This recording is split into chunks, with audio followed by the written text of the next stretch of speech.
लखीसराय के हलसी थाना क्षेत्र के गोवर्धन बिगहा गांव के रहने वाले मिथिलेश कुमार जब फर्जी आईपीएस की वर्दी पहन करके चले और जिस तरह से वर्दी और उनके शरीर में संघर्ष हो रहा था, जिस तरह बेल्ट और उनके कमर में संघर्ष हो रहा था, जिस तरह उनके पर्सनालिटी, फिजिकल पर्सनालिटी और पिस्टल में संघर्ष हो रहा था, जिस तरह से उनके कंधे का सितारा और कंधा मैच ही नहीं कर रहा था, जिस तरह से वर्दी में वो आदमी एकदम एक जोकर लग रहा था मिथिलेश कुमार, उसके बाद से ह्यूमरस वे में यानी हास्यास्पद हंसी मजाक के सेंस में लोग इसको सोशल मीडिया पे खूब शेयर किए। कितने लोगों ने स्क्रीनशॉट लेकर के फोटो शेयर किया और कितने लोगों ने वीडियो शेयर करके लिखा कि आइए ना हमारा बिहार में 2,30,000 में आईपीएस बना देंगे अपने बिहार में।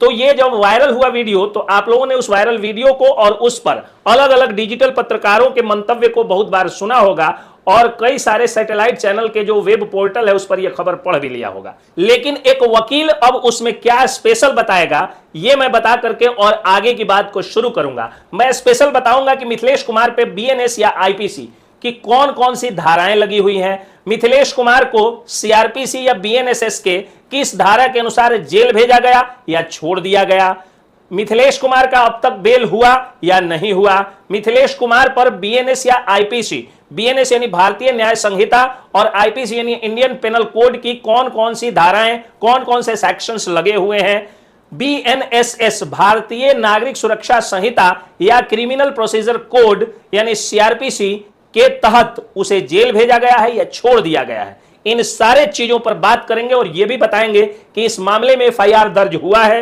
या नहीं हुआ है। अगर एफआईआर दर्ज हुआ है तो अक्यूज्ड यानी अभियुक्त किन किन को बनाया गया है और क्या क्या मामले दर्ज हुए हैं, इन सब पर बात करेंगे। उसके पहले मेरा नमस्कार, जय हिंद, जय बिहार। मैं हूं आप सबका दोस्त वकील सह पत्रकार एसके पंकज। अभी तस्वीरों में जो आप वीडियोस देख रहे हैं, जो फोटोज देख रहे हैं, उन तस्वीरों से जो मेरे पीछे अभी चल रहे हैं, इससे यह बात तो क्लियर हो जा रहा है कि मिथिलेश कुमार नाम का एक लड़का लखीसराय का रहने वाला, हलसी थाना क्षेत्र के गोवर्धन बिगहा गांव का रहने वाला यह लड़का बिहार के सभी बच्चों की तरह इसका भी सपना होता है कि इसके तन पर वर्दी चढ़ जाए। एफआईआर दर्ज हो गया है। बकौल एफआईआर मनोज सिंह इसको झांसा देते हैं कि मैं 2,30,000 रुपया लेकर के और तुमको आईपीएस अफसर बना दूंगा। 2,30,000 रुपया ये लड़का अपने मामा के यहां से मांग करके मामा से लाता है और ला करके देता है बकौल मिथिलेश कुमार, यानी मिथिलेश कुमार ने ऐसा कहा। उसके बाद मनोज सिंह कहते हैं कि तुम आईपीएस अफसर बन गए हो, छोटा मोटा पुलिस अधिकारी नहीं बने हो, आईपीएस अफसर बन गए हो, जाओ जाके मिठाई बांटो। ये लड़का लड्डू बांटने लगता है। सिकंदरा बाजार में ये लड़का जो है वो वर्दी पहन के घूमता है और मां का आशीर्वाद लेने जाता है। लेकिन उसी समय सिकंदरा बाजार के सिकंदरा थाना क्षेत्र के अंतर्गत जो सिकंदरा बाजार है, उस सिकंदरा पुलिस स्टेशन में कोई खबर कर देता है। पुलिस आती है, उसको उठा करके ले जाती है। संयोग से वीडियो भी शूट होता है उसी स्टाइल में, जिसको देख करके हंसी आती है कि थाना में जो अधिकारी हैं, जो पुलिस ऑफिसर्स हैं, चाहे वो असिस्टेंट सब इंस्पेक्टर हो, चाहे सब इंस्पेक्टर हो या इंस्पेक्टर ऑफ पुलिस हो, सभी लोग कहते हैं आइए सर आपका स्वागत है, एकदम आईपीएस वाले स्टाइल में। वो लड़का पहले थमा हुआ होता है, उसके बाद चल देता है। उसके बाद उसको एक जो थानाध्यक्ष की कुर्सी होती है जिसपे व्हाइट कलर का तौलिया लगा रहता है, उस पे बैठने का वो सोचता है, लेकिन उसको बगल में एक काला कुर्सी देकर के बिठाया जाता है। डिजिटल मीडिया के पत्रकार साथी उसका वीडियो बनाते हैं जिसमें वो सारी बातें बताता है कि कैसे मनोज सिंह ने 2,30,000 रुपया लेकर के और आईपीएस अफसर बना दिया उसको।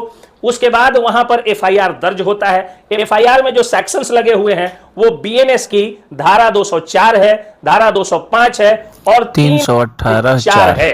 बीएनएस की धारा 204 जो है वो इंडियन पेनल कोड की धारा 170 थी और बीएनएस यानी भारतीय न्याय संहिता की धारा 205 सेक्शन 205 जो है वो आईपीसी यानी इंडियन पेनल कोड की धारा 171 है और आईपीसी की धारा 415, 417, 418 और 420 के बदले में बीएनएस की धारा 318 लगी हुई है। तो केस दर्ज हुआ है वो 1 जुलाई 2024 के बाद दर्ज हुआ है, जो क्राइम भी हुआ है। तो जाहिर सी बात है कि बीएनएस के सेक्शंस लगाए हुए हैं और उस लड़के को पहले थाना पर लाया जाता है, लेकिन बीएनएसएस यानी भारतीय नागरिक सुरक्षा संहिता की धारा 35(3) के तहत उसको बॉन्ड भरवा करके थाने से ही छोड़ दिया जाता है और मिथिलेश कुमार तथा मनोज कुमार को उस केस में अभियुक्त बनाया जाता है। सोशल मीडिया पर फिलहाल कई तरह की खबरें और कई तरह के वीडियोस की इससे जुड़े हुए बाढ़ आ गई है। कोई पत्रकार उसकी मां का इंटरव्यू ले रहा है तो कोई उसका घर दिखा रहा है। फिलहाल ये लड़का बहुत चर्चित है,